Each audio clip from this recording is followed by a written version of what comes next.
চিত্রনায়ক সালমান শাহ হত্যা মামলার এজাহার নামীয় ৪ নম্বর আসামি আশরাফুল হক ডনকে কারাগারে পাঠানোর নির্দেশ দিয়েছেন আদালত।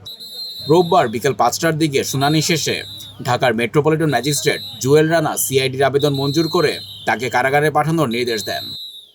ইতিমধ্যে আপনারা জেনেছেন যে রমনা থানার একটি হত্যা মামলায়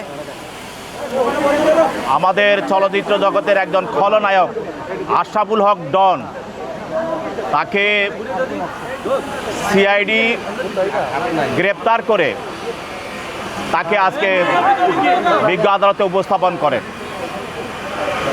এই আশরাফুল হক ডন সে আজকে সকাল ৫টায় হযরত শাহজালাল বিমানবন্দর দিয়ে সে বিদেশে পালিয়ে যাওয়ার চেষ্টা করেছিল।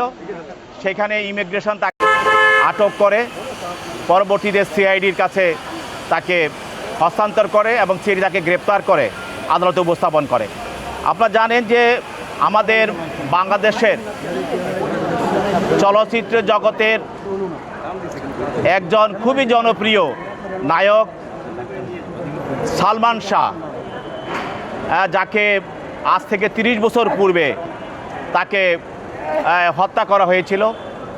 এই হত্যা মামলার পরবর্তীতে তার মামা এই মামলা দায়ের করে এবং এই মামলা দীর্ঘদিন তার মা, তার বাবা, সালমান শাহের বাবা দুইজনে এবং তার সালমান শাহর ফ্যানেরা আন্দোলন সংগ্রাম করে এ পরবর্তীতে বিজ্ঞ আদালত থেকে আদেশ নিয়ে এই মামলাটি রমনা থানায় একটি হত্যা মামলা দায়ের হয় এবং এই মামলার ৪ নম্বর আসামি হলো আজকের আশরাফুল হক ডন।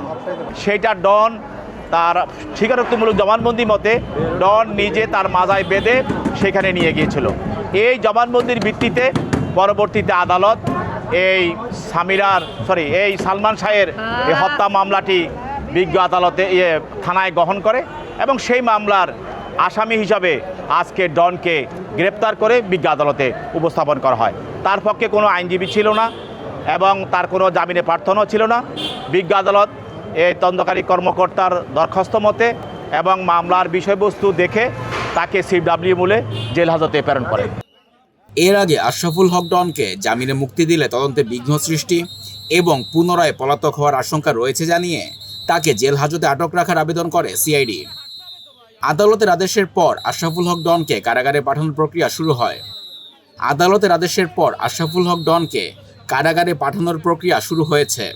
রোববার ভোর ৫টার দিকে হযরত শাহজালাল আন্তর্জাতিক বিমানবন্দরের ইমিগ্রেশন কর্তৃপক্ষ আশরাফুল হক ডনকে আটক করে। পরে তাকে ঢাকার চিফ মেট্রোপলিটন ম্যাজিস্ট্রেট আদালতে পাঠানো হয়। আদালতের হাজতখানায় রাখার পর বিকেলে তাকে এজলাসে তোলা হয়। আদালতে পাঠানো সিআইডির প্রতিবেদনে বলা হয়, আশরাফুল হক ডন দীর্ঘদিন ধরে পলাতক ছিলেন। তাকে পুলিশ হেফাজতে রেখে মামলার বিষয় নিবিড়ভাবে জিজ্ঞাসাবাদের প্রক্রিয়া চলছিল।